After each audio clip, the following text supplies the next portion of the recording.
Attention to all founders, hustlers, and hardworking entrepreneurs. The Hustle's 2024 Entrepreneurship Trends Report is out now, and it's a goldmine of valuable strategies, data-driven insights, and expert tips for elevating your business.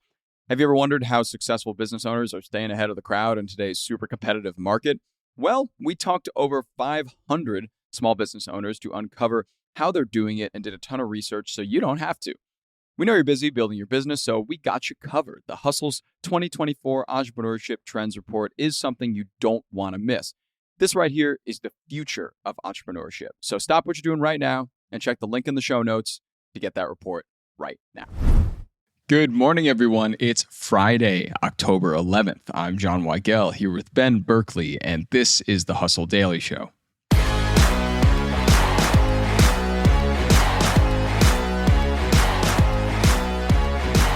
AI is doing it again.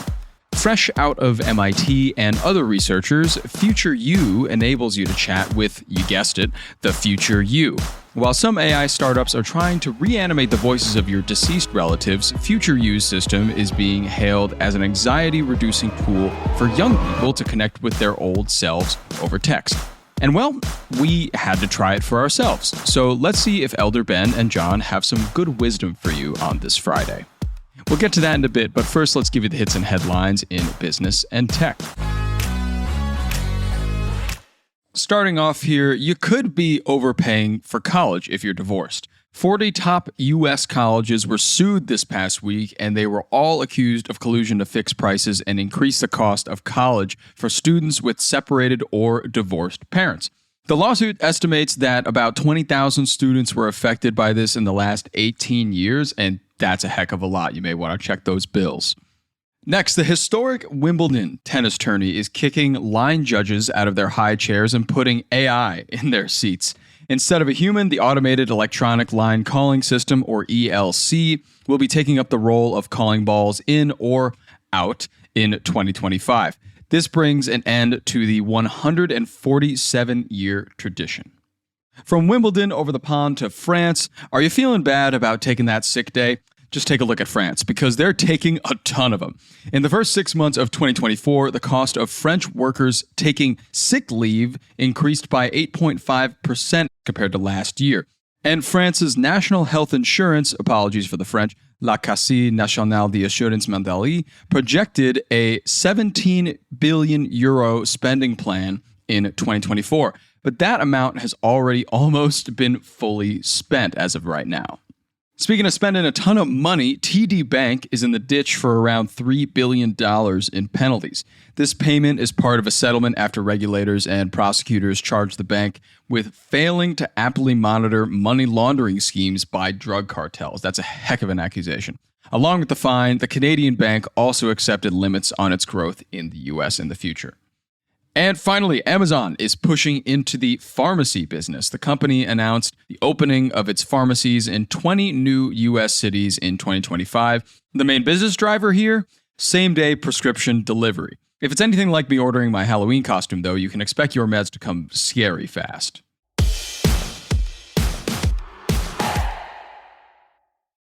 Remember how marketing used to be? Content was simpler to create, leads were easier to capture, and we weren't all spread so thin. Bottom line, marketing used to be fun. But with HubSpot's newly launched marketing and content hubs, you'll generate better content, more leads, and next-level results, so marketing can be fun again.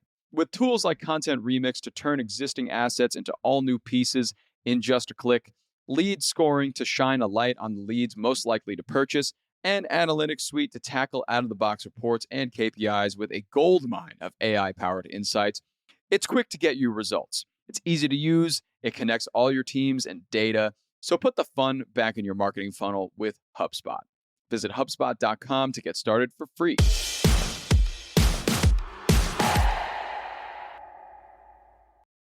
Okay, on to the main story today. There's AI for just about everything right now. And as the list keeps growing longer, we get some interesting new systems developed like Future You, which lets you have a text conversation with your future self. So Ben, can you tell me about this system first and how it was developed by the lovely people at MIT? Yes, so these lovely people at MIT they did develop this program, Future You, where you are ultimately inputting quite a bit about yourself into this program, feeding this simulation that then conjures your future self where you have a conversation. And as you're kind of getting at before, this is really aimed at younger people. This is meant to be really kind of like a mental health tool, it would seem, above all, where what this is trying to do is help young people see themselves in the future and kind of develop that connection to their future self. When that happens, typically you see greater outcomes where people are making better long-term decisions. They're thinking about their academic success with a little bit more. They're making better financial decisions. They're just kind of like connected to where they're trying to go. And so this was really kind of at the core of this experiment. And it's a wild time, which we'll get to in a second. Yeah, it's interesting, the idea of this coming up, because I think now is a pretty good time for researchers to develop an AI like this, considering that we're getting a lot more familiar with these large language models as of late from OpenAI, et cetera. But also because we keep getting these reports everywhere that youth in America especially is quite disillusioned at the lack of being able to achieve a entry-level job or the lack of being able to afford a home. So there's a lot kind of on the youth of today, the Gen Zs, the Gen Alphas of the world. And it seems like this comes at a pretty decent time. And, talking to your future self isn't exactly a new idea. There have been studies previously about writing letters to one's future self. And this seems to be kind of a long thought idea of communicating with yourself in the future.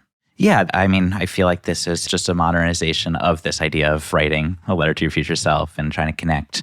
And as we mentioned, it does work, generally speaking. Like, this is something where at the onset of Future You, they were testing with the younger crowd. And after interacting with their future selves for half an hour, they were seeing reports of decreased anxiety and that stronger connection to their future selves, which is great. It's also, one should note, very limiting, which I'm sure we both probably would say were our experiences, where this is one very specific machine-generated version of yourself. And, it does tell you a lot, kind of give you a lot of agency in what you would want to build that is maybe not that person. Mm-hmm. But let's talk about it. Like, I'm so interested to hear more about your experience with Future John. Yeah, let's get into it a bit because, first of all, as you alluded to earlier, the screening for this whole thing, the questionnaire that you kind of have to answer, the bit of a Google form type deal they put you through, is lengthier than I thought it would be. It's about 5 pages of multiple choice questions, and then you get short answer questions, and then you have to complete all of that information, and it asks you about not only something pivotal that happened in your life or your biggest achievements or your biggest failures, but it also talks about where you would want to see yourself or what you would want your 60-year-old self to be doing. So it kind of attacks it from both angles in assessing your experiences and what your expectations are for your future. And then it kind of matches you up with your future self. That in my case, it gave me a pretty bad AI generated image of myself at 60. I think I changed ethnicities entirely. And then you start talking. So I'd be curious to see also from your side of things if you experienced much of the same. Yeah, for sure. I will say the screening coming in was a great free therapy session. You are answering really kind of probing questions, which feels strange to give to AI. And then at the end, you are introduced to this person. I will say, to your point of strange, the image they generate, mine just looked like my grandmother with some facial hair and wearing my glasses. So that was interesting to see. Humbling. Yeah. But in terms of just the rendition that comes out of all of this is older me is boring as hell. I don't know how else to say it.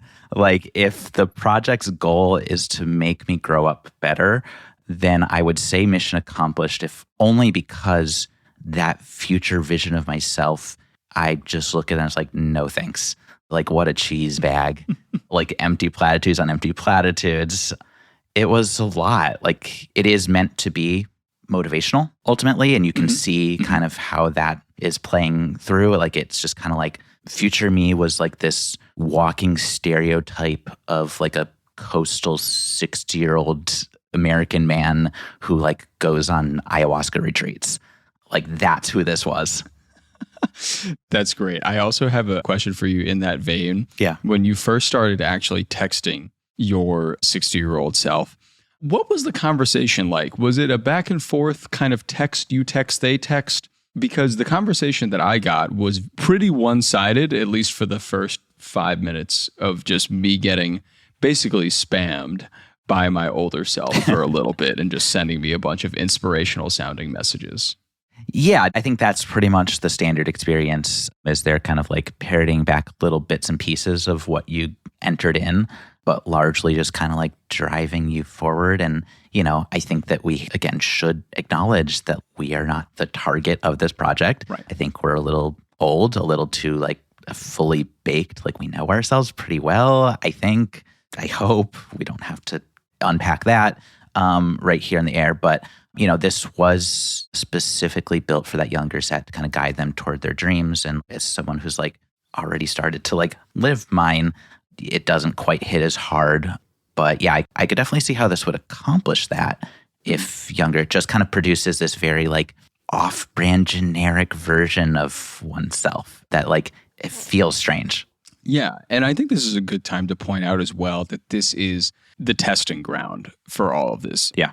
By you and I taking this survey, we engaged into a test. It was very clear about that. But even so, the researchers did find that after interacting with this system for about half an hour, you had some people reporting decreased anxiety and feeling a stronger sense of connection with their future selves after half an hour. I mean, I couldn't stomach more than 10 minutes personally, but what the people that did go the distance, it seems like they felt good effects from it. And from this just being a test, kind of a small fraction of what we could expect, things are kind of looking up for this sort of medium and being able to do that sort of self-therapy that a lot of AI models are also trying to do for people. Yeah, I mean, I think that something I would just note is like this was kind of the first time that AI has made me feel emotional in any kind of way. Like it's still nowhere near where it needs to be to feel like very authentically human. It kind of just like reminded me of, I don't know if it's still this, but like Autotopia at Disneyland, where you're like, it seems like you can just like steer yourself in that go-kart, but you're very much on rails and you can't really steer in the end. Yeah. Like I didn't expect it to be so powerful in some ways. And also you kind of can't help but wanting more. But yeah, for all the like genericisms that came at me, like apparently my wildest experience in life was going skydiving. And I have 2 dogs named Charlie and Luna. And I ate grilled fish with vegetables last night. Like not a lot of imagination here, but like it is a novel experience. It's using AI for this great purpose. You know, you kind of feel its power while also feeling its limitations. And I had fun. Yeah. Like I don't have that a lot with AI. And I could definitely see a younger, less jaded version of myself driving a lot of value from this motivational speaker that, again, looks like my grandmother wearing my glasses. Yes, agreed. And, you know, with that, I can maybe leave everybody with a quote from my 60-year-old self who looks kind of like Guy Fieri.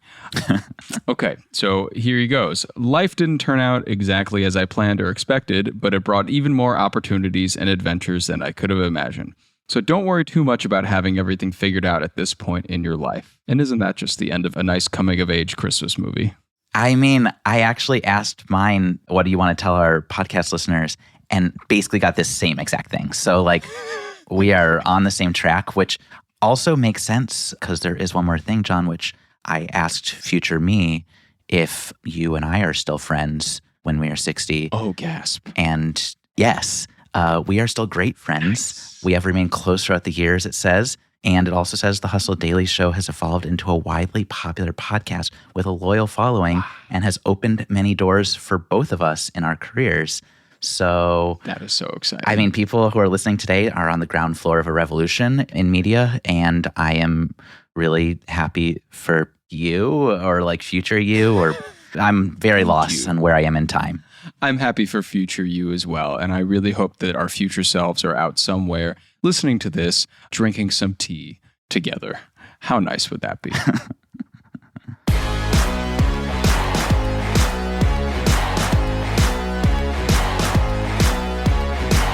All right, and that'll do it for us and our future selves today. Thanks for tuning into the Hustle Daily Show. We're a proud part of the HubSpot Podcast Network. Our editor is Robert Hartwig, and our executive producer is Darren Clark.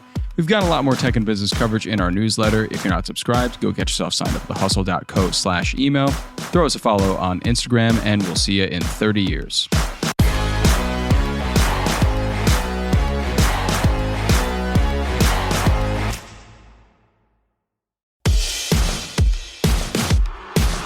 Hey, what's up, everybody? I've been listening to this awesome podcast lately. It's called Hustle and Flowchart, hosted by Joe Fear, and it's brought to you by the HubSpot Podcast Network, the audio destination for business professionals.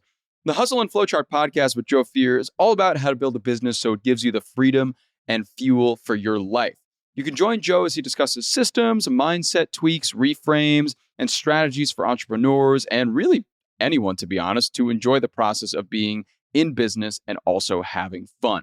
This isn't just for the entrepreneur looking to make $1 billion business, but it's also for somebody who's looking to build systems that work for you so you can make more money than you need just by working part-time, essentially.